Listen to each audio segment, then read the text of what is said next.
Good day, distinguished ladies and gentlemen, and students of Oxford University Side Business School. It's a pleasure to be with you today. I'm excited to be doing this as an alumnus of Side Business School myself. So there's a special, I guess, connection with all of you today. I'm particularly pleased, especially because of the topic. I like the fact that we are talking about youth and how to explore the opportunities that are in our continent. I also like the fact that we're talking about how can we navigate the challenges. And I think the topic sort of embodies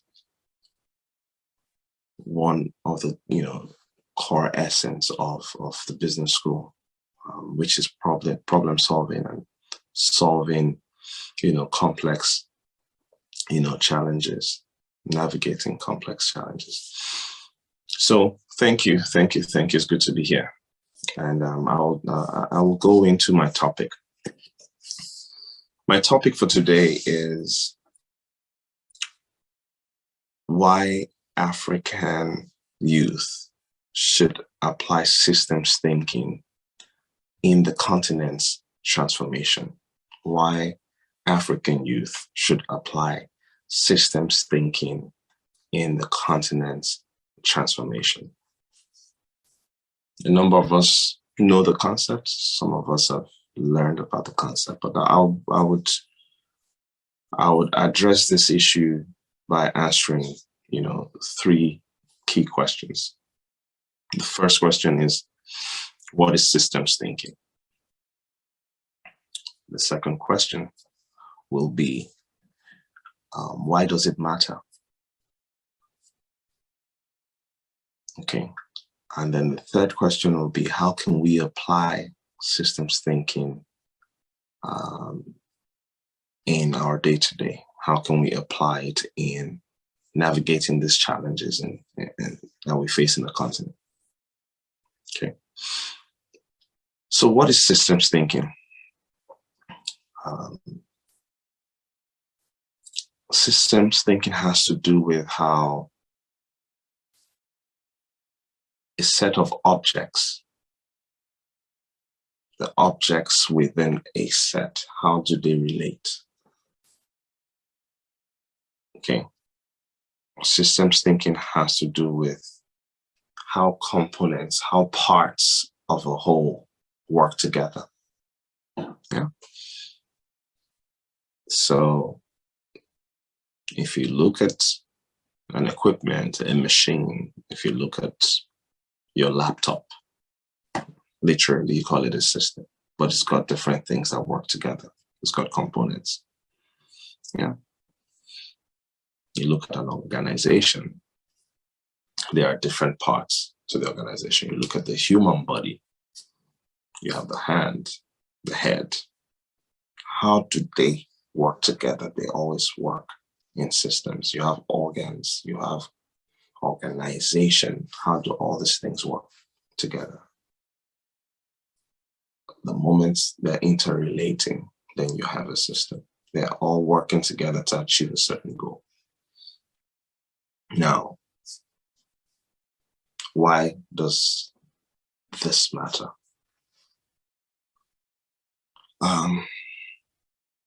It matters because as young people, as youth in the African continent, we have often been intrigued by the understanding or the lack of development, or would I say the lack of rapid development in some cases, and even non-development in other cases. It's an intriguing challenge. Why do we have a continent that is so endowed with resources and yet it's not wealthy? Okay, it's not translating a lot of its potential into value. And it's a question that a lot of us try to come up with answers. And a lot of times our answers are simple or simplistic. And this is why the subject of systems thinking matters, because they may not be simple at all. The answers are not as simple as we think, because if they were simple, we won't be where we are today, right? Even when we look at our views, why do we think the way we think? Why is there such a huge apathy to getting involved in electing our leaders, for instance? Why do we think that the solution a lot of times is just to stay away? You know, I'll just forget about building a system and just focus on ensuring that I take care of myself, because what's the point? If others are not thinking the way I'm thinking, then what's the point? So systems thinking matters because a lot of times we are not thinking holistically. We're thinking about self. We're thinking about how can my own family be okay? How can my own organization be okay? And that's how we have lived for years. So if I take a simple example, in Nigeria,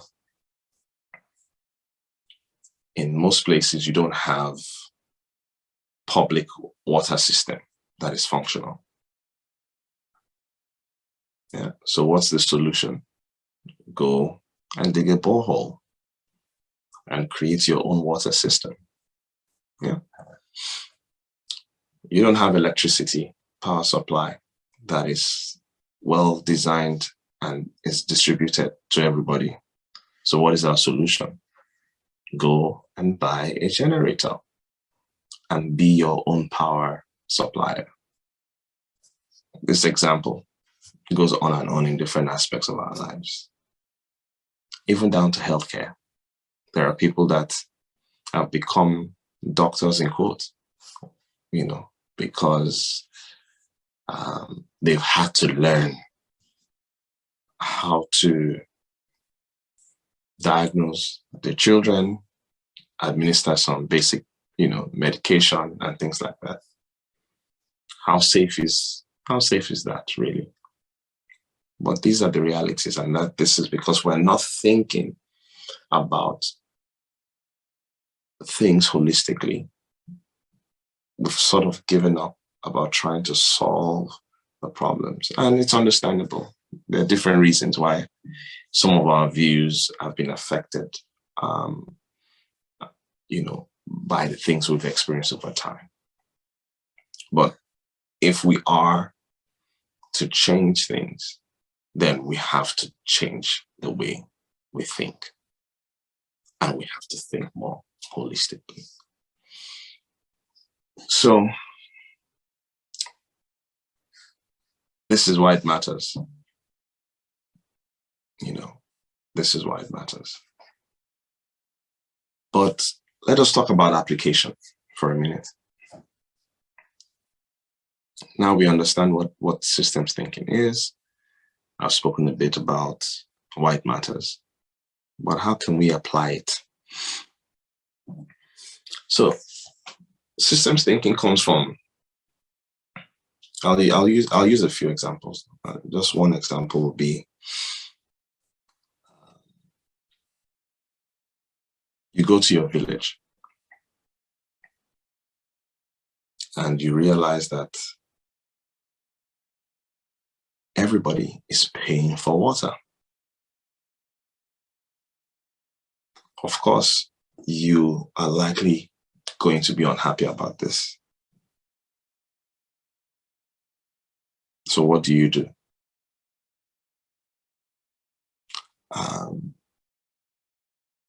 Maybe subsidize, bring money, help to raise money for people to be able to buy water, or maybe, dig a borehole so that there's water.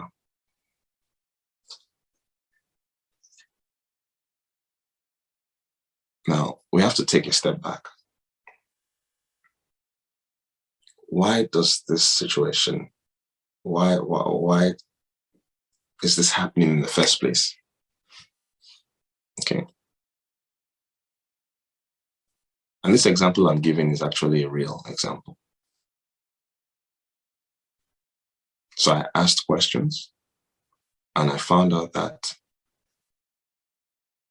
there's no water in that village because even for you to get to the right depth in digging a borehole, you would spend lots of money. And a lot of people don't have that kind of money to spend. So it becomes a vicious cycle of people spending money to buy water.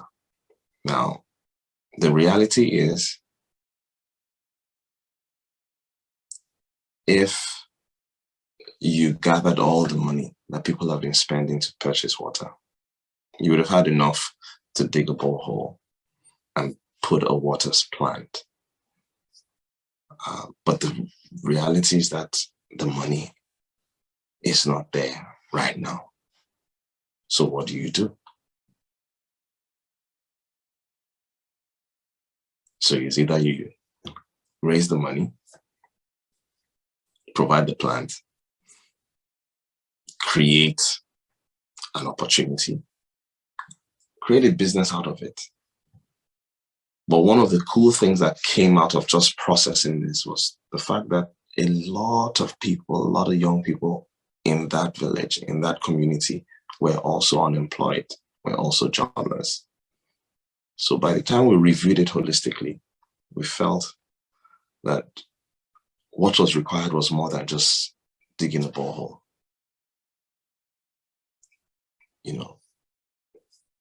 We decided to build a water plant, a factory, producing bottled water and sachet water. Why?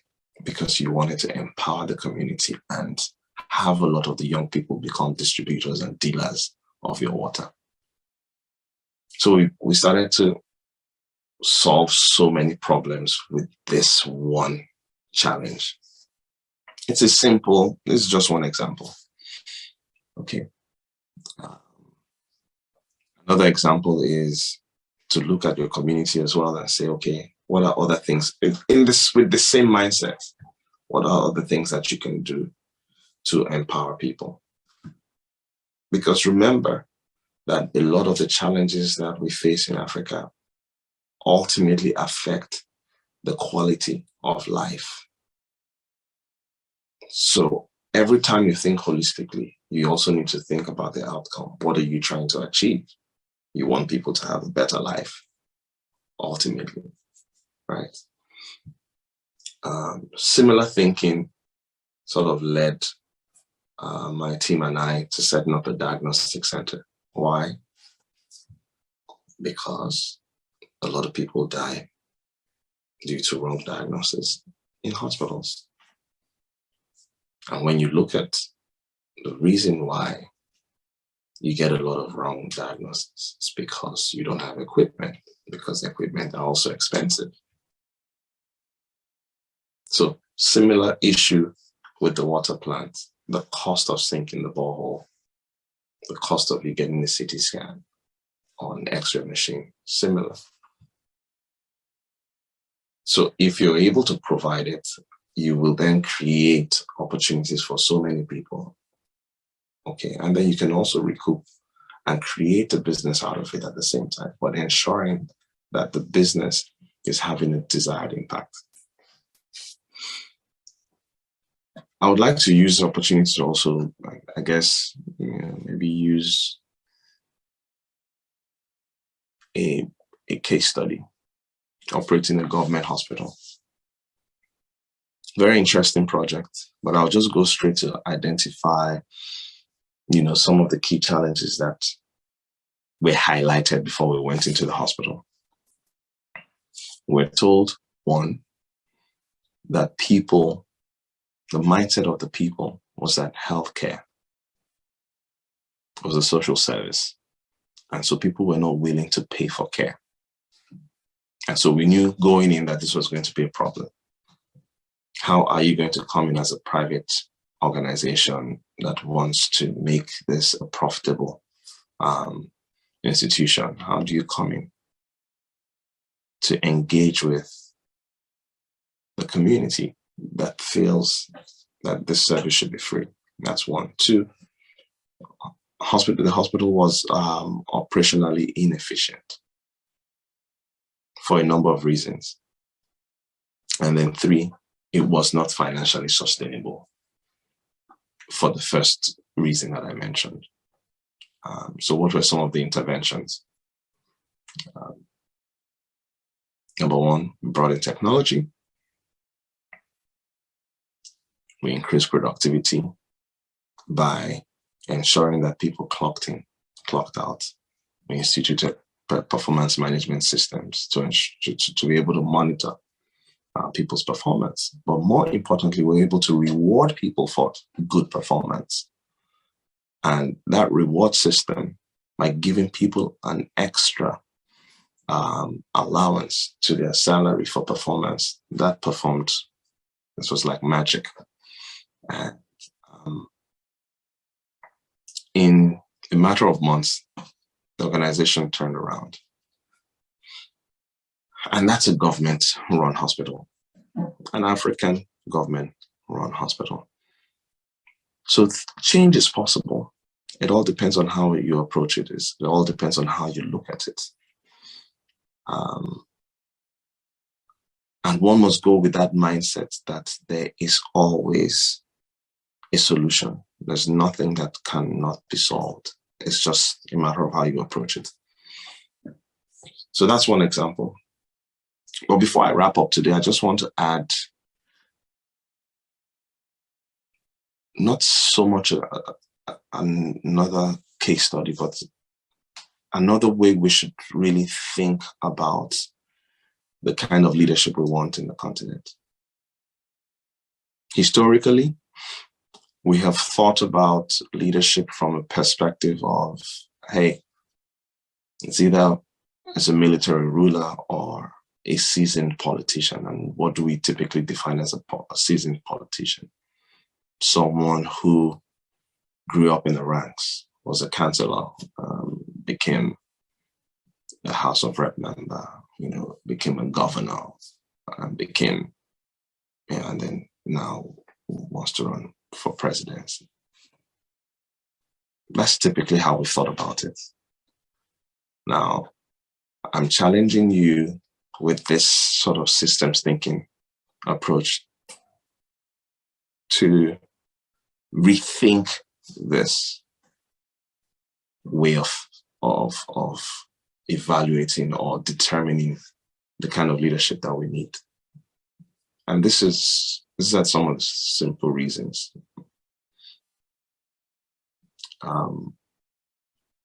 Have we outlined the challenges that we're faced with as a continent? And have we tried to match or determine the capabilities that are required to address those challenges? That's a broader way of thinking. That's a more holistic way of thinking. So if we say there's poverty, there's insecurity, there's low quality of education, there's a high trust deficit in governance. People just they've given up. They just don't trust governments. The image of a number of our countries in the international community are not as great or where we would like. They're not where we would like them. These are some of the issues now. Given that these are the challenges, we should be thinking about the capabilities required to solve those challenges. If that is what we are considering, then the chances are very high that we will not be thinking in the same way that we have thought over the years. And the truth is, if the way we have been thinking about our leadership requirements has been successful, we won't be where we are today. So I would close today by saying that by challenging us to think differently, think systematically, begin to approach a lot of our challenges with a very positive mindset, with the belief and the knowing that solutions are there if we invest ourselves, if we apply ourselves, if we apply some of the things that we've discussed today. I do believe that Africa is at a critical moment, and a moment that will determine a lot of things for the future of the continent. And the youth definitely have the power. They have the key to the transformation that will happen in the continent. It's been a pleasure delivering this. I'm looking forward to engaging more with the students in the afternoon session during the fireside chat. I'll be happy to go into some of the things that I've shared today in more detail, but it's definitely exciting, and it's been a pleasure to deliver this presentation to you all. Thank you very much, and enjoy the rest of your day.